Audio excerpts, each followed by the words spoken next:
What's going on, guys? Storm6678 back with another video. Now today we are going to be going over something super basic. So once again, if you're looking for a more in-depth tutorial, you can check out my other tutorials on my channel. But today we're going to take the next step in the process, and we're going to be going over importing clips and the timeline and kind of what you can do with the timeline when you import your clips. So here I'm in a new Sony Vegas project. In the top left, I'm going to click Import Media. Now I'm going to go import my clip, just a simple pump clip that I got. Press no. Oh, sorry, I just did that so fast. So once you have your clip in your project, you're going to drag it down to what's called the timeline. Okay, you're going to press no. I always press no, but press no. And then you're going to right click, disable resample. And then you have your clip in your timeline. Oh my god, that's so loud. Pretty simple stuff. Now the three things that I'm going to be going over real quick are adding a video track, adding an audio track, the pan crop and FX buttons on the clip itself, and then the ways you can manipulate the entire timeline for overlays and other stuff like that. So first things first, to insert another video track, you're going to right click on the video track and you're going to go insert video track or control shift Q. So you're going to click that and it puts in another video track above the track that you clicked insert video track on. Next, it's the same thing for audio. Right click, insert audio track, boom. There, we have another audio track. But for this tutorial, we don't need another audio track. All right, so that's that. And then next, we're going to go over the options that appear when you have your clip in your timeline. So right here, we have the event pan crop settings. So if I pull this up, I have my other window over here. So this is the pan crop settings for your clip, right? You can zoom in, and as you can see, on the preview, it zooms into the clip wherever you zoom. You can rotate and you can move. Now the cool thing about this is if you mess up, you can right click and click restore and start from scratch, but be mindful of the timeline down below, because if you want your clip to be cropped a certain way, right, it's not going to be like that throughout the whole clip unless it starts at the beginning. All right, the beginning is this keyframe here. So if you watch slowly, right, if I press play, if it wants to play, if I press play, see how it's rotating? That's because the first frame is not the crop that I want to be. So just be mindful of that when you're cropping and other stuff. And then there's another tutorial I'm going to make on pan cropping, specifically on how to make it look good in edits and whatnot. But that's the basic gist of pan crop. These buttons on the side, they're very useful.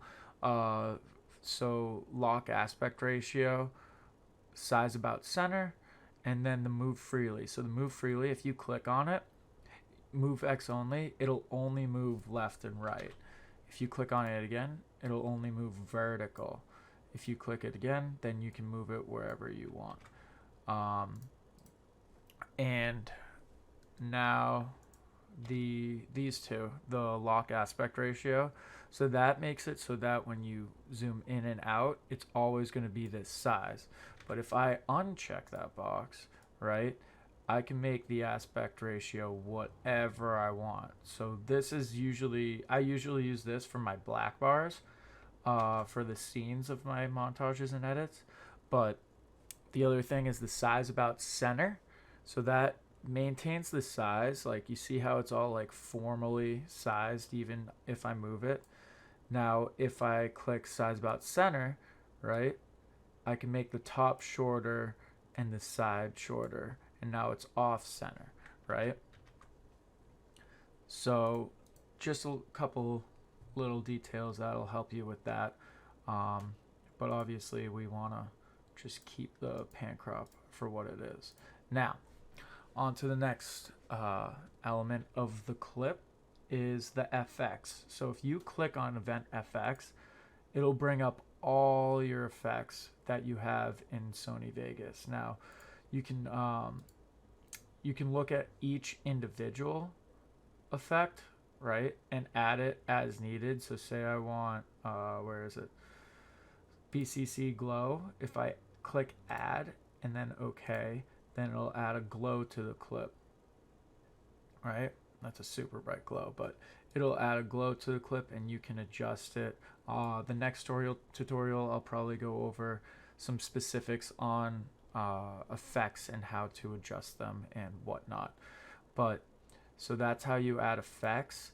Now, if you go back, if you could tell from the first, where is it? Okay, under filter packages, these are all like my pre-made effects, for lack of a better term. And if you click on it, you see how it has like kind of this link symbol. If you click on it and press add, it'll add all the effects and the keyframes of those effects to your clip. So if I come up here, all the keyframes will be here. And I don't know what's good with their keyframes. Maybe it's just because the clip is long, but yeah. So all the effects and all their keyframes as well. So next, what I wanted to go over, let me just remove all the effects.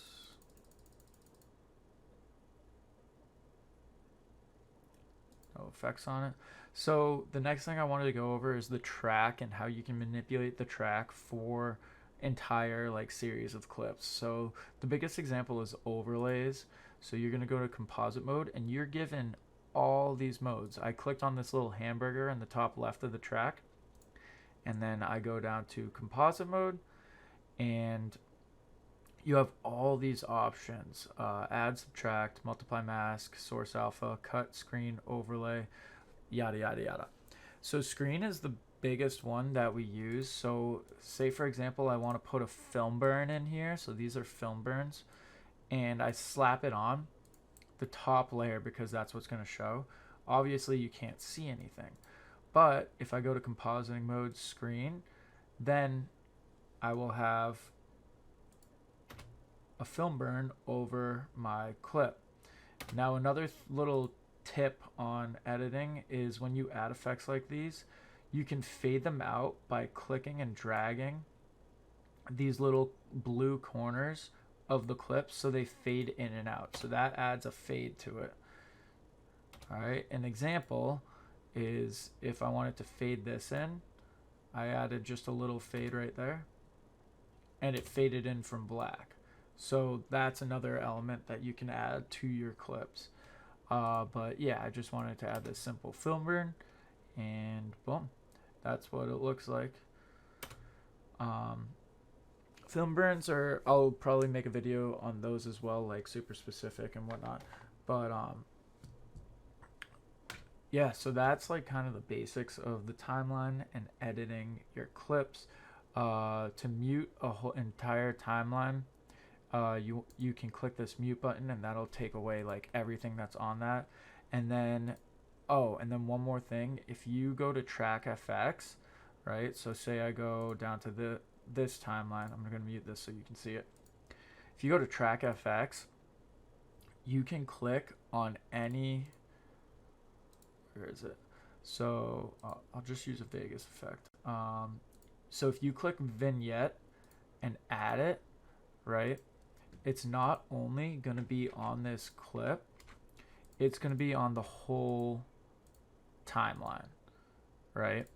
Even if I have this clip down here, it's going to be on this as well. As you can see up here, the little vignette, it's a little black ring around the clip. So that's a pretty unique thing I use for like my scenes and some shake and some flicker. But other than that, that's really all I wanted to go over. I wanted this to be quicker, but I guess there's just so many elements of Sony Vegas to go over in such little time. But regardless, remember to like, comment, subscribe, and comment whatever other tutorials you want to see.